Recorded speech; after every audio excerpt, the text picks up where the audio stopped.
Hi everyone, welcome to another episode of Fabric Developer. That's gonna be me, MJ, and David here. And this time around, David's gonna show us something really exciting. And I've been keen to see this because I'm not a Power BI analyst, so no, I'm gonna fake that I am an analyst because I'm not.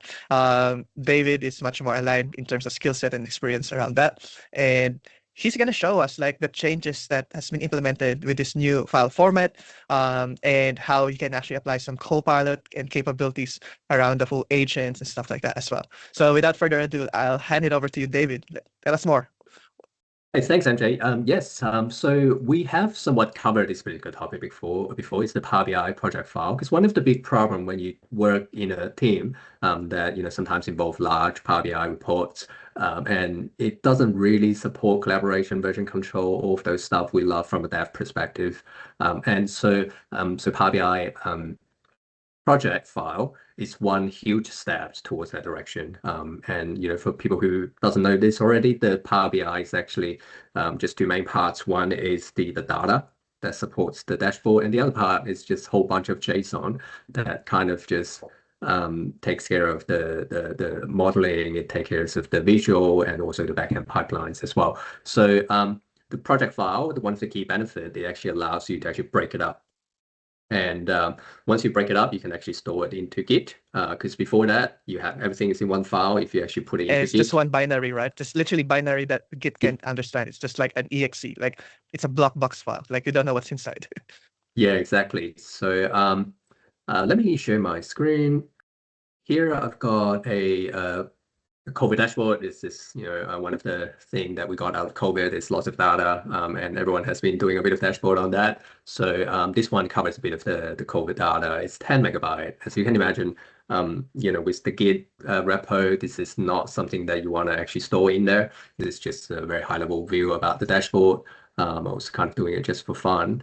And when I save this, I can now actually save it as a PBIP. Funny enough, there's another file type that's coming up. It's Power BI report, so PBIR. I think that one is scheduled to release somewhere March, April this year. So Yeah. it doesn't necessarily replace PBIP, but it does improve the current PBIX, so that will be Yep. migrated into PBIR.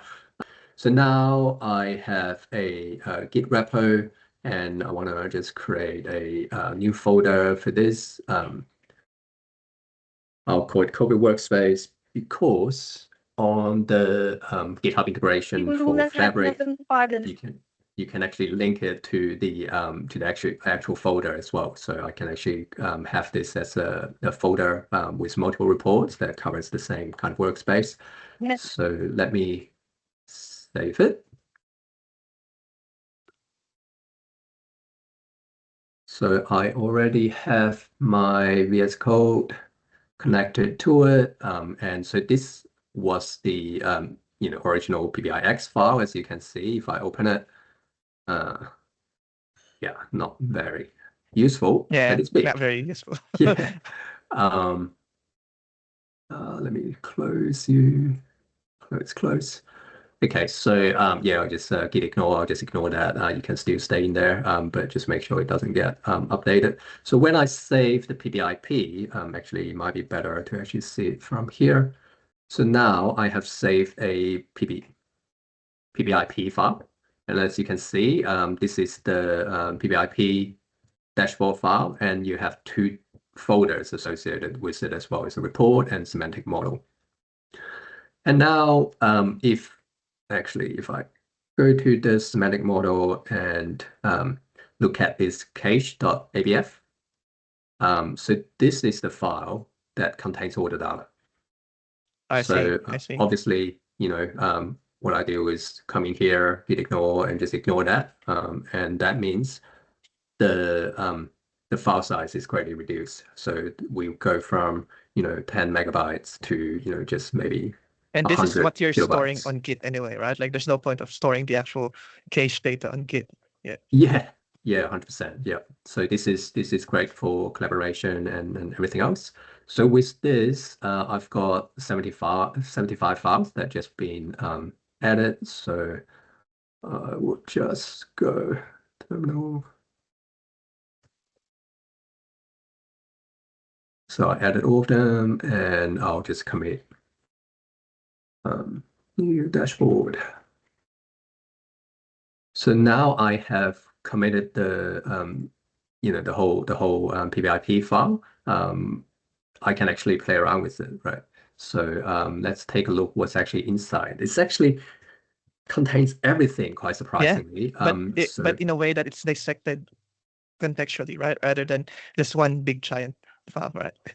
Yeah, if I look at this dashboard, that's exactly right. So this is not just the front-end visual with Power BI. We also have the Power Query M sitting behind it, just loading. So I've got this, for each table that's in the background, there's also a Power Query. It's kind of like a pipeline, right? So it goes from the source, goes through some transformation steps. So all of these are also actually stored in the in a separate file, and I think it's in definitions, tables. So if I go to the bottom of this Oh, is where that's you can good. actually see, yeah, That's good. Yeah. this is where you can actually see the query. So I can actually make some changes in here. Just random stuff, x equals 1, and I can save it. I know this is a Power Query because this one says the table is M, Mm. whereas if I look Yeah, at M the code. Yeah. date table, this one is generated by DAX, so this will say Oh, calculated. addition calculated. So that's how you differentiate. And again, Nice. you see the entire DAX That's formula that yeah. generate the table as well. So I made a change, and straight away you can see that the color changed. And if I want, I can go, oh, something has been updated. So if I want, I can add this change, but it will be added as a separate commit now if I do that, right? So the that's on the backend, and there's also the front end as well. If we look at the definition, I can see for my report there are 2 pages. So I have the summary, and then I've got a tooltip. So summary is this one, whereas the tooltip is if you hop over, you actually see like a mini page Mhm. as well.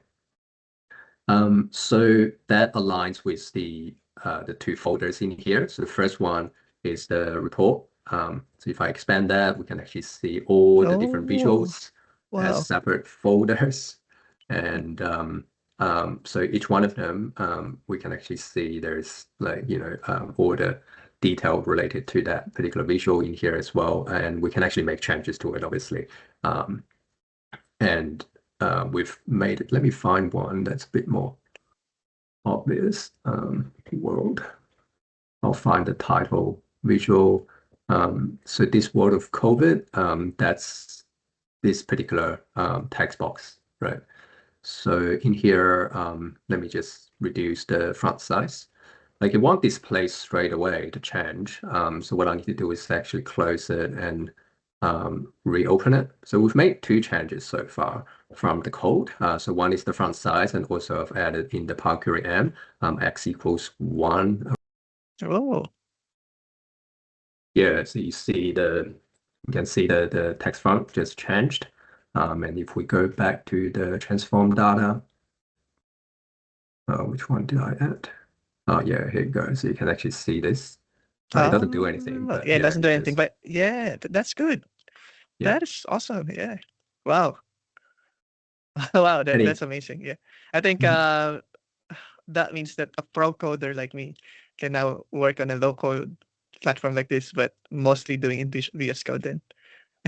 Yeah, well, if like definitely. I mean, I think the one of the main advantage of this one is just multiple people can actually work on the same one. You can do much better version control. You've got like you can actually see what changed between the different versions now as well. You can do a simple code compare.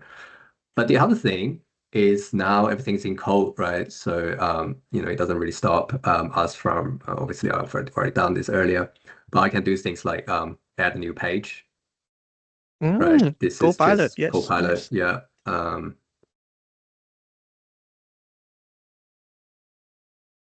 That's really awesome. That's a very good workflow, and it can also edit the stuff that you already have there.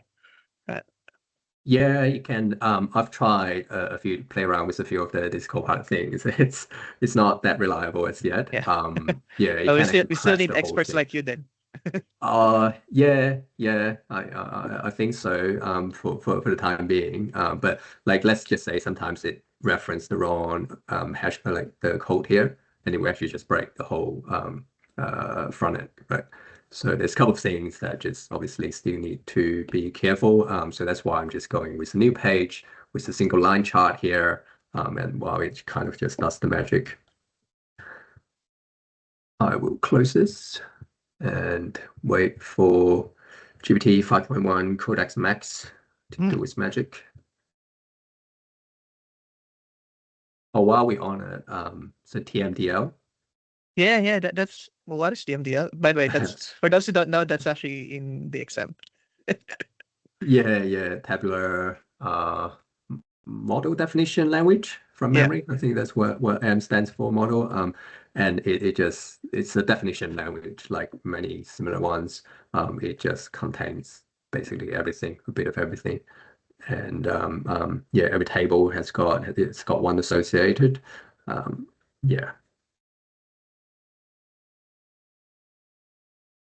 And yeah, while we're waiting, so for the table, this one I didn't create too many DAX. So this TMDL, a lot of them you can see here, Mm. it actually contains the actual DAX code as well as the backend table pipeline. So it's interesting the way that it's grouped.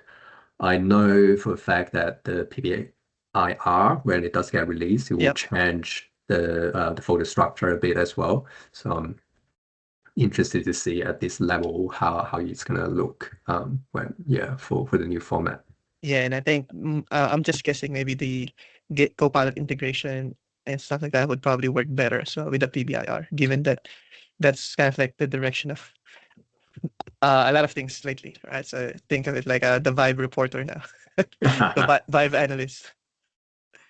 Yeah, I mean it's there, right? So hey, let's take a look. I think it's done its job now. So we can see from here because the pages are all in here. So if I just wrap this around, we can see there's now 3 folders. And Mm. we've got this one with just a single visual. If I open it up again, like I mentioned, it crashed before. So let's see how I go this time. Hey, it's got a page.